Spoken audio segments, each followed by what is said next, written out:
Hey everybody, I'm John Van Duzer, CPA and partner with James Moore and Company. I'm here with Kevin Golden, Director and CPA with James Moore and Company. We're part of the real estate services team, and we're continuing our video series on year-end tax planning for real estate professionals. And so one of the big things I think is taking advantage of the cash basis of accounting, and really gives you a lot of control and flexibility on where your taxable income can land. So maybe Kevin, why don't you tell us a little bit more about that?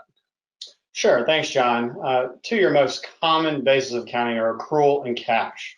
For most real estate people and most business owners, a lot of times the cash basis makes most sense from a tax perspective, right? So what does that mean? Well, that means as cash goes out the door for expenses, you get to deduct those expenses. It also means as income is earned and collected, the cash is actually collected, you pick that income up for tax purposes. So you have a lot of leeway there. You have a lot of flexibility on adjusting income, especially at year end. For instance, maybe you have some invoices that are due maybe the next month in January. Go ahead and pay those, especially if you're going to have income that's a lot higher this year. Go ahead and pay those, incur that deduction, take that deduction, offset that income. At the same token, maybe you can control your income, and when you collect that, right? Maybe push that off to a year, especially again if you are in a year where you have a lot more income and you're expecting to be in a higher tax bracket. Try to find ways like that right at year end that you can manipulate your income a little bit to push it off to a future year or speed up deductions into the current year. Now, John, did you have some examples, or do you have a client that was able to do that successfully? Yes. So every year, what I do is I work with the client, and so they own a shopping center. And so what we really look at is, try to get an idea of what their income is. Now is a good time to do that, kind of in the fall time period, and try to start making inferences on what is year-end income going to look like.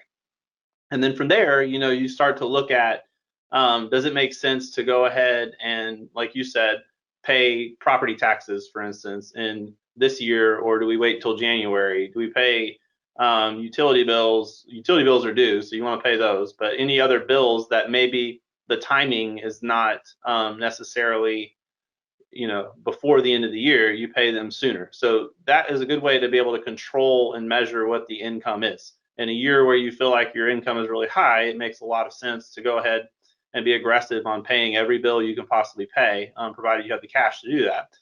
In years where income's a little lower, maybe it makes sense to kind of push those expenses off and try to be able to take advantage of those lower tax brackets and have income to take advantage of that. One big caution, or a couple cautions. One, you need to double check and make sure you're actually on the cash basis of accounting. So there are some real estate entities that are required to be on the accrual basis. So the worst thing to do is take advantage of all these cash basis provisions and you don't get the benefit for it. The other thing is with PPP loans. We've done articles and webinars and videos, and I encourage you to check those out on the PPP funds. But our understanding is the taxability of PPP. While the code explicitly states that the forgiveness of a PPP loan is a non-taxable event, the IRS has issued guidance that any of the expenses paid with PPP funds are non-deductible. And so our understanding of that is that's possibly going to be taxable in the year that those expenses were incurred, and that would be regardless of whether or not you're on a cash basis or accrual basis of accounting. So you really want to take a double check this year on where your income is, and also factor in those PPP proceeds that you may have received to really come up with what those accurate estimates are. Well, that's all the time we have for today, so thank you for joining us. Continue to watch our videos as we continue this series on year-end tax planning. We're going to talk about some common tax deferrals, especially in the year of a sale, in our next video. And also check out our website, www.jmco.com.